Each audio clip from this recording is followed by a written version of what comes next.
नमस्कार मित्रों। आज आध्यात्मिक चिंतन में आत्मोन्नति के लिए आवश्यक गुण। यदि आप जल्दी आध्यात्मिक उन्नति चाहते हैं तो इसके लिए सजगता, होशियारी रखना बहुत जरूरी है। आध्यात्मिक मार्ग में थोड़ी सी सफलता, थोड़ी सी मन की गंभीरता, एकाग्रता, सिद्धियों के थोड़े से दर्शन, थोड़े से अंतः ज्ञान की शक्ति से ही कभी संतुष्ट नहीं होना जाना चाहिए, क्योंकि इसके लिए ज़्यादा ऊंची चढ़ाइयों पर चढ़ना अभी बाकी है। अपने जीवन को सेवामय बनाकर सेवा के लिए अपने हृदय में चाव तथा उत्साह भरना आवश्यक है। दूसरों के लिए प्रसाद बनकर रहना चाहते हैं तो आपको अपने मन को निर्मल बनाना होगा, अपने आचरण को दिव्य तथा आदर्श बनाना होगा। सहानुभूति, प्रेम, उदारता, सहनशीलता और नम्रता बढ़ानी होगी। यदि दूसरों के विचार आपके विचारों से अलग हों तो उनसे लड़ाई झगड़ा नहीं करना चाहिए। अनेक प्रकार के मन होते हैं, विचारने की शैली अनेक प्रकार की हुआ करती है, विचारने के भिन्न भिन्न दृष्टिकोण हुआ करते हैं। अतएव अभी सभी दृष्टिकोण निर्दोष हो सकते हैं। लोगों के मन के अनुकूल बनकर उनके मत को भी ध्यान तथा सहानुभूतिपूर्वक देखकर उनका आदर करना चाहिए।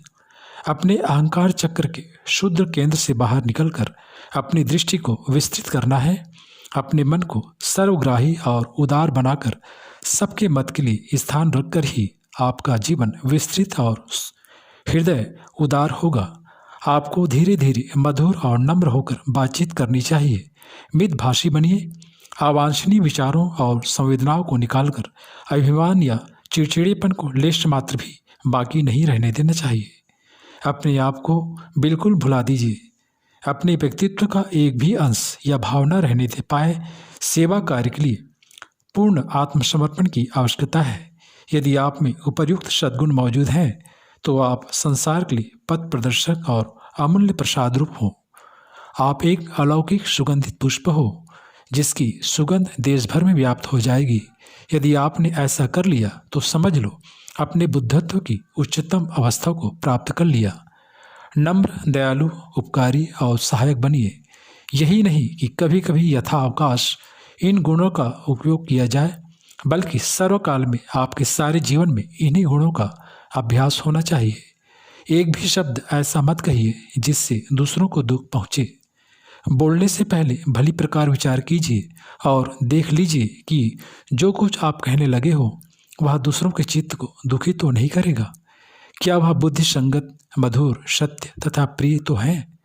पहले से ही ध्यानपूर्वक समझ लीजिए कि आपके विचार, शब्दों और कार्यों का क्या प्रभाव होगा। प्रारंभ में आप भले ही कई बार असफल हो सकते हैं, परंतु यदि आप अभ्यास करते रहें तो अंत में आप अवश्य सफल हो जाओगे। आपको कोई काम निरुत्साह से, लापरवाही से या बेमन से नहीं करना चाहिए। यदि मन की ऐसी वृत्ति रखोगे तो जल्दी उन्नति नहीं कर सकते। संपूर्ण चित्त, मन, बुद्धि, आत्मा उस काम में लगा होना चाहिए, तभी आप उसे योग या ईश्वरपन कह सकते हो। कुछ मनुष्य हाथों में तो काम करते हैं और उनका मन कलकत्ता के बाजार में होता है, बुद्धि दफ्तर में होती है और आत्मा स्त्री या पुत्र में संलग्न रहती है। यह बुरी आदत है। आपको कोई भी काम हो उसे योग्यता से, संतोषप्रद ढंग से करना चाहिए। आपका आदर्श यह होना चाहिए कि एक समय में एक ही काम अच्छे ढंग से किया जाए। यदि आपके गुरु या मित्र आपसे तौलिया धोने को कहें तो बिना उन्हें बताए हुए ही उनके और मैले कपड़ों को भी धो डालना चाहिए। लगातार असफल होने से आपको साहस नहीं छोड़ना चाहिए। असफलता के द्वारा आपको अनुभव मिलता है। आपको वे कारण मालूम होंगे जिनसे असफलता मिली है और भविष्य में उनसे बचने के लिए सचेत रहोगे। आपको बड़ी होशियारी से उन कारणों की रक्षा करनी होगी। इन्हीं असफलताओं की कमजोरी में से आपको शक्ति मिलेगी।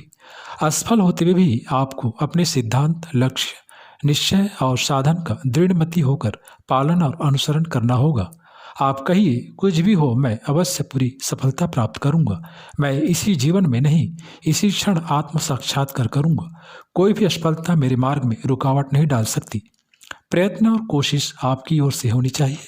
भूखे मनुष्य को अपने आप ही खाना पड़ेगा, प्यासे को पानी अपने आप ही पीना पड़ेगा। आध्यात्मिक सीढ़ी पर भी आपको हर कदम अपने आप से ही रखना पड़ेगा। आत्मज्ञानी को सुशील, मनोहर, मिलनसार प्रकृति का होना होगा। उसको पूर्ण रूप से अनुकूलता, सहानुभूति करने वाला, विश्व प्रेम, दया के गुणों से युक्त रहना होगा।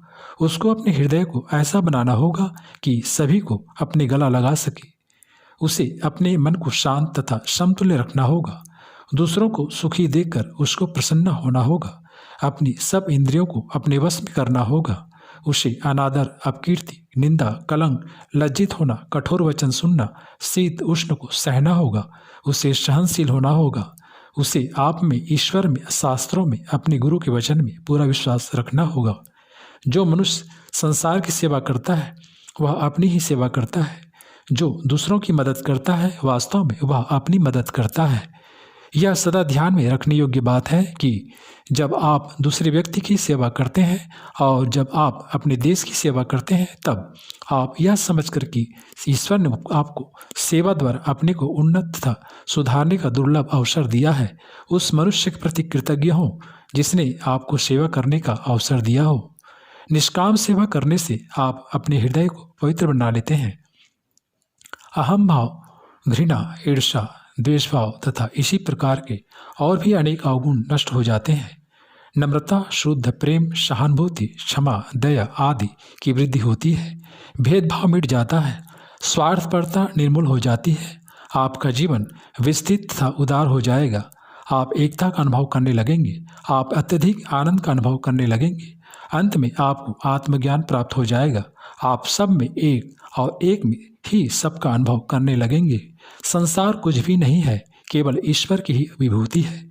लोक सेवा ही ईश्वर की सेवा है। सेवा को ही पूजा करते हैं। मित्रों, जब दूसरों की भलाई करने का भाव मनुष्य का एक अंग ही बन जाता है, तब रंच मात्र भी किसी प्रकार की कामना नहीं रह जाया करती है और दूसरों की सेवा तथा भलाई करने से ही अत्यंत आनंद का अनुभव हुआ करता है। दृढ़ निष्काम सेवा करने से एक विचित्र प्रकार की प्रसन्नता और आनंद का अनुभव हुआ करता है। व्यक्ति को निष्काम तथा निस्वार्थ कर्म करने से आंतरिक आध्यात्मिक शक्ति और बल मिलता है।